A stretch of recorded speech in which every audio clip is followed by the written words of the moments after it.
नमस्कार. देशदूतच्या या विशेष मालिकेमध्ये तुमचं सगळ्यांचं स्वागत.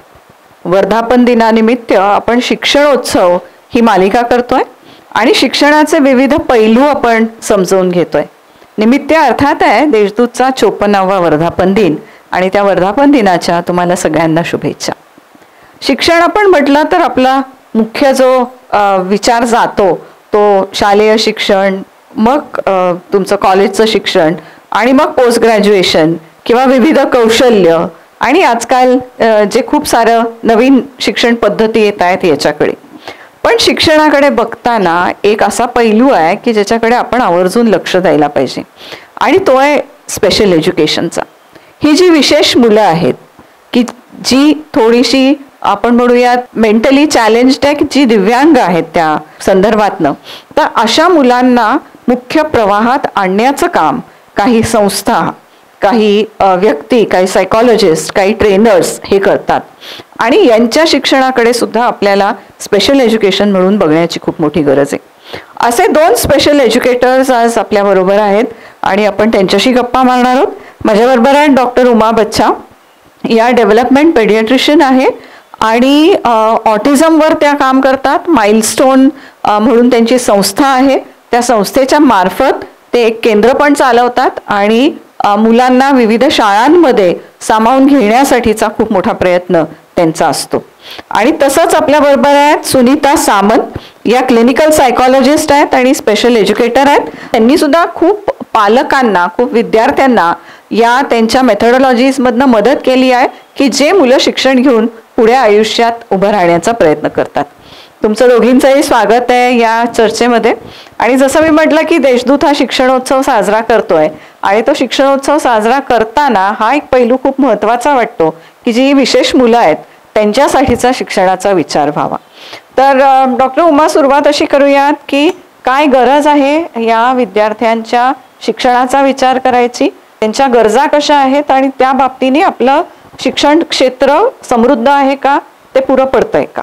मला बोलवल्याबद्दल धन्यवाद आणि देशदूतच्या सर्व टीमला शुभेच्छा वर्धापन दिनानिमित्त. आणि हा खूप चांगला विषय तुम्ही घेतलायत आणि खूप गरजेचा पण आहे, कारण स्पेशल नीड्स किंवा दिव्यांग मुलं जे आपण म्हणतो त्यांची संख्या दिवसेंदिवस खूप वाढते आहे आणि हीच मुलं आता काही वर्षांनी अडल्ट सोसायटीमध्ये जातील आणि मग त्यांना जर मुख्य प्रवाहात आणता नाही आलं तर मग खूप मोठा एक बर्डन आपल्या सोसायटीवर राहील. नुसतं पालक किंवा फॅमिलीसाठी नाही पण पूर्ण समाजावर त्याचा बर्डन येऊ शकतो. आणि हे काम करताना आमच्या लक्षात आलेलं आहे की या मुलांना जर आपण लवकर आयडेंटिफाय केलं, त्यांचं निदान जर लवकर झालं, त्यांना नेमका काय प्रॉब्लेम आहे, कुठलं डिसेबिलिटी आहे, त्याचं प्रमाण किती आहे आणि त्याच्यावरून जर आपण अर्ली डायग्नोसिस नंतर जर अर्ली इंटरव्हेन्शन सुरू केलं तर डिसेबिलिटीचं प्रमाण पण आपण कमी करू शकतो आणि जी काय शक्यता असते मुख्य प्रवाहात आणण्याची ते आपण डेफिनेटली जास्त नीट करू शकतो. तर दिव्यांग म्हटलं की अनेक डिसेबिलिटीज येतात, तर त्याच्यात सगळ्यात मोठं आणि कॉमन जे आपल्याला माहिती आहे ते म्हणजे इंटेलेक्च्युअल डिसेबिलिटी किंवा मतिमंदत्व. तर मतिमंदत्वामध्ये पण कॅटेगरीज असतात, सौम्य, मध्यम, तीव्र आणि अतितीव्र. ते प्रॉपर इव्हॅल्युएशन वगैरे करून बुद्ध्यांक चाचणी करून आपल्याला कळू शकतं आणि त्यानुसार कुठलं मूल एज्युकेबल आहे आणि कुठलं नाही त्याप्रमाणे पहिला निर्णय घ्यावा लागतो. जर सौम्य मतिमंदत्व असेल किंवा मूल गतिमंद असेल, ज्याला इंग्लिशमध्ये आपण स्लो लर्नर म्हणतो, तर काही अंशी ही मुलं मुख्य प्रवाहात आपण आणू शकतो. पण मध्यम स्वरूपाची मुलं जी असतात ते ट्रेनेबल असतात, एज्युकेबल नसतात. तर मग त्या केसेसमध्ये आपल्याला स्पेशल एज्युकेशनचाच पहिल्यापासून विचार करावा लागतो. पण सौम्य मतिमंदत्व असलेली मुलं जर आपण विशेष शिक्षण त्यांना पहिल्यापासून प्रोव्हाइड केलं तर बरीचशी मुलं ॲटलिस्ट प्रायमरी स्कूलिंगपर्यंत मुख्य प्रवाहाच्या शाळेत जाऊ शकतात. निश्चितच. आणि त्याचा त्यांच्या एकंदरीत स्वतःच्या बाबतीतल्या व्यवहारावर खूप चांगला परिणाम पडू शकतो. नक्कीच. तुम्ही जेव्हा स्पेशल एज्युकेशनमध्ये काम करताय ॲज अ स्पेशल एज्युकेटर आणि जसं डॉक्टरांनी आता म्हटलं की स्लो लर्नर्स यांना आपण नॉर्मल शाळांमध्ये पण सामावून घेऊ शकतो, काय असते ही यांची मेथडॉलॉजी, त्यांची गरज काय असते आणि ॲज अ टीचर तुम्ही त्यांच्यासाठी काय विशेष पद्धती अवलंबता? खरं तर हे विशेष पद्धतीने शिकवणं हे बाय अँड लार्ज सगळ्याच फील्डमध्ये गरजेचं आहे. पण खास करून ज्या मुलांना मतिमंदत्व किंवा दुसरे कुठले आणखी मेंटली डिसेबिलिटी आपण म्हणू शकतो, ज्याच्यात ऑटिझम असेल, स्लो लर्नर्स असतील किंवा स्पेक्ट्रम डिसऑर्डरमध्ये असतील, या व्यतिरिक्त आणखीन हिअरिंग डिसेबल्ड आणि ब्लाइंड्स यांच्यासाठी आतापर्यंत स्पेशल स्कूल होत होत्या. पण बऱ्यापैकी प्रमाणामध्ये जे सगळ्यात जास्त राईज बघायला मिळतंय ते ऑटिझम स्पेक्ट्रम डिसऑर्डरवर. तो खूप जास्त प्रमाणात सोसायटीमध्ये त्याचे टोटल ग्रोथ खूप प्रमाणात आहे आणि त्या प्रमाणामध्ये तसंच एज्युकेशन दिलं जात नाही किंवा त्यांना सामावून घेण्याची आता आपल्याकडे त्याची तयारी नाही. तर आता जेव्हा शाळेमध्ये त्यांना जर प्रत्येक पालकांची इच्छा असते की त्याने मेन स्ट्रीम नॉर्मल स्कूलमध्ये जावं, तर जे एज्युकेबल मुलं असतात त्यांना नॉर्मल स्कूलमध्ये जाताना सहज शक्य आहे. फक्त त्यांचे काही बिहेवियरल ॲस्पेक्ट्स असतात ज्यांच्याकडे लक्ष दिलं पाहिजे, ज्यांना प्रॉपर त्याच्यावरती थेरपीज देऊन कंट्रोलमध्ये राहतं. आणि दुसरं एज्युकेशनमध्ये असा डिफरन्स केला पाहिजे की त्या मुलाच्या गरजेप्रमाणे शिक्षण कसं घेता येईल. मे बी त्याला एका जागी बसता येत नाही तर त्याला 40 मिनिटानंतर तेवढा 20 मिनिटाचा क्लास नाही, त्याला 10 मिनिटाचा क्लास आहे, थोडे 10 मिनिटाची ॲक्टिव्हिटी देता येईल किंवा त्याला अभ्यासक्रमातलं स्लॉट्स छोटा करता येईल. त्याची विशेष स्टाईल कशी आहे, प्रत्येक मुलाची इंडिव्हिज्युअल स्टाईल आहे लर्निंगची, ती एक नोट केले जाते आणि त्यानंतर त्याचा IEP बनवला जातो. हे स्पेशल एज्युकेशनचं काम आहे. आणि ही गरज IEB हे थोडं समजा. IEP हे त्याचं इंडिव्हिज्युअल एज्युकेशन प्लॅन. हा प्रत्येक मुलाचा जरी एकच प्रॉब्लेम असेल तरी त्याचा इंडिव्हिज्युअल पद्धतीने त्याची गरज काय या पद्धतीने डिवाइड केला जातो अभ्यासाचे पार्ट्स. आणि त्या सिस्टीमने तो शिकत त्याचा कॉन्फिडन्स वाढला की तो बाकीच्या मुलांमध्ये सहज सामावून शकतो. म्हणजे एक वेगळी पद्धतच यांच्यासाठी थोडीशी ही डिवाइस करायला लागते. पण याच्याच बरोबर आपण नॉर्मल शाळांमध्ये येणारी अशी खूप सारी मुलं बघतो की जी डिस्लेक्सिक असतात, की ज्यांना आपण नेहमी म्हणतो की अक्षर ओळखण्यात किंवा आकडे ओळखण्यात ही थोडीशी पंचायत होते. तर अशा मुलांना सुद्धा आपल्याला वेगळं लक्ष द्यावं लागतंय मूळ शिक्षणाच्या प्रवाहात. हो, अगेन इथे पण इन्क्रीज नंबर्स दिसायला मिळतो. एक तर मुलं वाढले असतील तर डॉक्टर नीट सांगू शकतात किंवा आयडेंटिफिकेशन पण वाढलं आहे. पूर्वी हे समजलंच जात नव्हतं. याला आपल्याकडे लर्निंग डिसेबिलिटी म्हणतात. तर त्याचं दुसरं नाव आहे की हिडन डिसेबिलिटी सुद्धा आहे. कारण की वरकरणी मुलामध्ये काहीच प्रॉब्लेम दिसत नाही, त्यांचं बिहेवियरही ओके, ते इंटेलिजन्स वाईजही ओके आहे, फक्त लिहिताना काहीतरी अडचण येते किंवा त्यांना एक्सप्रेस करताना अडचण येते. त्यामुळे नॉर्मल सगळं समजतं, इनपुट सगळं छान आहे, प्रोसेसिंगमध्ये काही गोंधळ झाल्याने आउटपुटमध्ये येतं. आणि मग अशा मुलाला वेगळा टॅग लागतो की हा मुद्दामून करतो आहे किंवा याला जमत नाही किंवा स्लो लर्नर असे वेगळे टॅग लागतात. तर हे जेव्हा ओळखू येतं तेव्हा लर्निंग डिसेबिलिटीमधलं त्या मुलाचं अडचण काय, म्हणजे त्याच्यामध्येही आणखीन वेगवेगळे पार्ट आहे. त्याच्यामध्ये डिस्ग्राफिया, डिस्कॅल्क्युलिया आणि डिस्लेक्सिया असे. मग त्यामध्ये त्याला स्पेलिंग्समध्ये प्रॉब्लेम आहे का, त्याला graphically left hand side right hand साईडचा इश्यू येतो आहे का, त्याला एक्सप्रेशनमध्ये इश्यूज येतात का, हे जसं जसं लक्षात येतं किंवा तिला तिन्ही एरियात डिस्कॅल्क्युलियामध्ये समजत असतं गणित पण त्याला ते टोटल मांडणी करताना मल्टिप्लिकेशन प्लसमध्ये गोंधळ होतो, कॅरी फॉरवर्ड हे जे सगळं मॅथमॅटिक्स तसं कॉम्प्लेक्स जातं, left hand side right hand side हे त्यांच्याकडे ब्रेनमध्ये तेवढं फास्ट प्रोसेसिंग होत नाही. आणि जसं मॅडम म्हणाले जसं की इनिशियली जर याचं लक्षात आलं तर त्या ठिकाणी पाथवेज डेव्हलप होतं. म्हणजे स्पेशल एज्युकेशनचं काम हा होतं की मेंदूमध्ये जे थोडे पाथवेज कमी आहेत आपले ते पुन्हा पुन्हा प्रॅक्टिस करून ते डेव्हलप होतात. ते एकदा जमलं की पुढचं त्यांना सोपं जाऊ शकतं. खूप साऱ्या मेथडॉलॉजीज आहेत, फक्त जसं या दोघी म्हणतायत की त्या लवकर समजल्या पाहिजेत. डॉक्टर, तुम्ही ऑटिझममध्ये खूप काम करताय, या मुलांसाठी सेंटर पण चालवताय आणि हाही प्रयत्न आहे की ते नॉर्मल शाळेत जावेत. असा एक्सेप्टन्स आहे? नेमकं काय अडचण येते या मुलांना नॉर्मल स्कूल्समध्ये ऍक्सेप्ट करायला? बेसिकली पहिले तर मी असं म्हणेल की थोडं आपल्या श्रोत्यांना ऑटिझमची मुलं म्हणजे काय हे समजावून सांग. ऑटिझमला मराठीत जो शब्द आहे तो जास्त योग्य आहे, त्याला स्वमग्नता म्हणतात. तर ही मुलं स्वतःच्याच एका विश्वात मग्न असतात. सो ते दुसऱ्या लोकांशी इंटरॅक्ट करत नाहीत, त्यांना वर्बली कम्युनिकेट करता येत नाही, बोलीभाषा पण नसते. आणि जशी इतर मुलं जी उशिरा बोलतात ते देहबोलीने कॉम्पन्सेट करतात, इशारे करतात, फेशियल एक्सप्रेशन्स बदलतात. तर या मुलांना तेही करता येत नाही आणि अतिशय अलिप्त असतात. त्यांच्यामध्ये सोशल इंटरॅक्शन करण्याची किंवा दुसऱ्या व्यक्तींशी इंटरॅक्ट करण्याची एक जी आपण आतून इच्छा जी असते तीच नसते. ते स्वतःच्याच विश्वात मग्न असतात, ते वस्तूंमध्ये जास्त मग्न असतात आणि अवेअरनेस जो असतो स्वतःबद्दलचा आणि आजूबाजूच्या व्यक्तींबद्दलचा तो खूप कमी असतो. त्याच्यामुळे ते इंटरॅक्ट करत नाहीत, कम्युनिकेट करत नाहीत आणि नादिष्ट स्वभाव असतात. बिहेवियर प्रॉब्लेम्स किंवा बिहेवियर इश्यूज आपण जे म्हणतो खूप विविध असतात, म्हणून त्याला ऑटिझम स्पेक्ट्रम डिसऑर्डर म्हणतात. एक वाक्य आहे ऑटिझमबद्दल की if you meet one child with autism you meet only one child with autism. सगळे इतके वेगळे असतात. काही मुलं अतिशय हुशार असतात, त्यांचा IQ लेवल पण व्हेरिएबल असतो. बुद्ध्यांक काही मुलांचा सुपेरियर असतो, काही मुलांचा ॲव्हरेज असतो, काही मुलांचा नियर ॲव्हरेज असतो आणि काही मुलांचा कमी असतो. सो IQ आयडेंटिफाय करणं पण खूप अवघड असतं, कारण ही मुलं कम्युनिकेट करत नाहीत, त्याच्यामुळे कुठल्याही बुद्ध्यांक चाचणीला ते प्रतिसाद देत नाहीत. पण ऑटिझम हे आयडेंटिफाय 2 वर्षाच्या आसपास होऊ शकतं. क्वचित प्रसंगी 1.5 वर्षावरती सुद्धा आपल्याला डायग्नोसिस होऊ शकतं, पण मॅक्झिमम नंबर्स आता 2 ते 3 वर्षात आपल्याला डायग्नोसिस करता येतं. तर ऑटिझमचा डायग्नोसिस हा मुलाच्या ऑब्झर्वेशनवरनं, पालकांकडून मिळालेली माहिती आणि एक स्ट्रक्चर्ड एन्व्हायरमेंटमध्ये मुलाबरोबर ॲक्टिव्हिटीज करून त्याचा डायग्नोसिस होतो. त्याच्यासाठी कुठलीही ब्लड टेस्ट, न्यूरो इमेजिंग म्हणजे MRI, CT स्कॅनची आवश्यकता नसते. आणि बऱ्याचदा आता रेफरल्स पण आमच्याकडे शाळेतून येतात, इतर डॉक्टर्स रेफर करतात, म्हणजे मुलाला सहजपणे प्रीस्कूलमध्ये ॲडमिशन मिळून जाते आणि मग तिथलं बाळाचं वागणूक वेगळी आहे बघून मग रेफर केलं जातं आणि मग ऑटिझम आहे हे लक्षात येतं.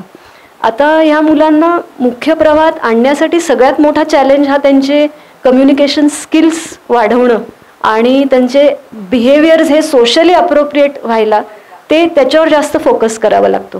कारण बरीचशी मुलं ॲकॅडमिकली खूप पुढे गेलेली असतात, कारण त्यांना ABCD 1 to 100 पोएम्स, राईम्स हे रिपिटेटिव्हली सगळं येत असतं आणि बरेचसे पालक त्याच बाबतीने खूप इम्प्रेस्ड असतात. पण त्यांना जर विचारलं की हा बघतो का तुमच्याकडे किंवा नावाने हाक मारल्यावर उत्तर देतो का, तर ते नसतं. मग अशा वेळेस ही मुलं नॉर्मल शाळेत किंवा मेनस्ट्रीम स्कूलमध्ये जेव्हा जातात तेव्हा त्यांचे बिहेवियर्स बरोबर नसतात. बौद्धिक लेवलवर ते सुटेबल असतात, म्हणजे एलिजिबल असतात शाळेत बसण्यासाठी, पण जर बिहेवियर्स नीट नसतील, प्रॉपरली त्यांना कम्युनिकेशन करता येत नसेल आणि त्याहून महत्त्वाचं समोरच्याचं कम्युनिकेशन त्यांना समजत नसेल, तर मग ह्या मुलांना खूप प्रॉब्लेम येतो ॲडजस्ट व्हायला. तर आमचा focus more than education, it is more on social skills, communication skills आणि बिहेवियर्स. ते जर 5 to 6 इयर्सपर्यंत जर ॲप्रोप्रिएट झाले तर बरीचशी मुलं मुख्य प्रवाहात विदाऊट एनी एफर्ट ॲडजस्ट होऊ शकतात. काही मुलांना अडचणी येतात, मग त्यांना थोडंसं प्रत्येक स्कूलशी संपर्क साधून त्यांच्यासाठी काही स्पेशल सुविधा तुम्ही द्या असं करत इंडिव्हिज्युअलीच अप्रोच करावं लागतं. कारण ह्याच्यात रुरल पॉप्युलेशन एक वेगळं आहे, एक अर्बन पॉप्युलेशन आहे, एक हायर सोशो इकॉनॉमिक क्लासमधली. सो वेगवेगळ्या स्कूल्समध्ये ही मुलं जात असतात. सो आपण काही स्कूल्सला अप्रोच करतो पर्सनली किंवा त्यांच्याशी कम्युनिकेट करत राहतो की वी विल गाईड यू, किंवा आम्ही जे काही तिथे होत नाही आहे ते आम्ही करून घेतो. असं इंडिव्हिज्युअली प्रत्येक मुलासाठी आपल्याला करावं लागतं आणि ते आम्ही करायचा प्रयत्न करतोय. तर काही स्कूल्समधून आम्हाला खूप चांगला प्रतिसाद मिळतो आणि बरीचशी मुलं आता मेनस्ट्रीममध्ये जाऊ शकत आहेत. अगदी खरं आहे. म्हणजे या मुलांसाठी एक वेगळी मेहनत त्यांच्या शिक्षणासाठी, आणि त्यांचं शिक्षण जे आहे हे जीवन शिक्षण आहे की त्यांनी आयुष्यात कसं समरस व्हावं, त्यांनी इतरांबरोबर आणि स्वतःबरोबर कसं वागावं आणि स्वतःला कसं पुढे न्यावं याच्यासाठीचं असलेलं त्यांचं मुख्य शिक्षण आहे. सुनीताई, जेव्हा तुम्ही म्हणताय की शाळांमध्ये मुलांना आयडेंटिफाय करता येत आहे आणि त्यांना वेगवेगळ्या पद्धतींनी शिकवता येत आहे, एक मोठा चॅलेंज याच्यात दिसतोय तो आहे शिक्षकांचा. तर कारण ही वेगळी पद्धती आहे, तर तुम्हाला असा काही जाणवला का की शिक्षक कमी पडताय त्याच्यात, किंवा जास्त शिक्षकांनी याच्याकडे गांभीर्याने बघितलं पाहिजे? खूप खूप बरोबर बोलले. आता हा नंबर वाढतोय किंवा आयडेंटिफिकेशन लवकर होतंय इथपर्यंतही होतं, पण नॉर्मल क्लासमध्ये कुठल्याही शाळेमध्ये त्याला जे डेडिकेशन लागतं त्या पद्धतीने शाळेत त्यांच्याकडे दिलं गेलं तर ते मुलं खरंच नॉर्मल होऊ, बाकीच्या मुलांबरोबर समरस होऊ शकता. पण इथे मोठी त्रुटी खूप शाळांमध्ये अवलंबून दिसते. पालकांना जेव्हा मुलांना सगळं बाकी थेरपीज देऊन नॉर्मल शाळेमध्ये मेनस्ट्रीम करतो तेव्हा ह्या मुलांना लगेच जमणार नसतं त्यांच्या की बिहेवियरमध्ये त्यांच्याबरोबर जुळवून घेणं. तर अशा वेळामध्ये त्यांना एक शॅडो टीचर किंवा त्यांना थोडंसं हेल्प देऊन तिथे नॉर्मल करणारी, त्यांच्यामध्ये मिसळवणारी किंवा त्याच्याबरोबर टाईम टू टाईम हेल्प देणारी ती टीचरची गरज असते. स्पेशल एज्युकेटर्स मुख्य म्हणजे खूप कमी आहेत. लोक अजून व्हॉलेंटरीली ह्या फील्डकडे येत नाही आहेत. तर इथे हा प्रमाण ज्या प्रमाणामध्ये मुलांचं आयडेंटिफिकेशन होतं त्या प्रमाणामध्ये टीचर्स अवेलेबल नाही आहे. ही त्रुटी खूप मोठी आहे डिमांड आणि सप्लाय, आणि त्यामुळे पालकांना ह्यामध्ये खूप जास्त त्यांची परवड होते असं म्हणू शकतो. मला असं वाटतं तुझी पण स्टोरी अशीच आहे की इट वॉज युअर नीड की मुलासाठी म्हणून तू स्पेशल. ह्यापुढे तसंच म्हणणार होते की इथे बाकीच्यांना आपण सांगू शकत नाही की तुम्ही जा आणि स्पेशल एज्युकेशनमध्ये घ्या, कारण की पहिले तर टीचरांकडे बघण्याचा जो इंडियामध्ये रिस्पेक्ट वाढायला हवा, किंवा व्हॉलेंटरीली पहिला चॉईस ऑफ करिअर टीचर असं येण्या इतकं आपल्याकडे शिक्षणाला महत्त्व यायला पाहिजे, शिक्षकांच्या प्रोफेशनकडे. तर तिथूनही पुढे आणखी स्पेशल एज्युकेशनसाठी आणखी 2 मोठे पॅरामीटर्स लागत असतात. ते म्हणजे पेशन्स आणि एम्पथी. हे समोरच्या माणसाला समजून घेणं, त्याची प्रॉब्लेम समजून घेणं आणि त्याच्याबरोबर खूप पेशंटली काम करणं. म्हणजे टीचरच्याही पलीकडे आणखीन पेशंट असलेली टीचर. तर हे असं पटकन कोणाला जमणार नाही जोवर तो व्यक्ती त्याबद्दल सेन्सिटाईज होत नाही. ऑनेस्टली मला तसंच झालं होतं की जेव्हा माझ्या मुलाला लर्निंग डिसेबिलिटी कळलं तेव्हा त्याला वेगळ्या पद्धतीने शिकवणं हे काय आहे, मला तर शिकवता येणं सहज शक्य, पण वेगळ्या पद्धतीने काय हे कळलं. आणि जेव्हा त्याने स्पेशल एज्युकेशन घेतल्यावरती इतका फरक पडला. हा डिफरन्स बघितल्यावर ही काहीतरी मॅजिकल गोष्ट आहे, ती पण शिकायला हवी असं कळलं. त्या शिकल्यानंतर आणि मुलाच्या प्रोग्रेस नंतर आज मला कॉन्फिडेंटली वाटतं की that was such a blessing that I am in this field. आणि ह्यासाठी मला असं अनेक लोकांना इथून पुढे त्यांनी ह्या प्रोफेशनमध्ये यावं, ॲटलिस्ट पालकांनी पहिला त्याच्यात पुढाकार घ्यावा ज्यांना आपल्या मुलांच्या बद्दल असं वाटतं. So they can set a milestone. आणि या पद्धतीचे कोर्सेस आणि शिक्षण सुद्धा अवेलेबल आहे.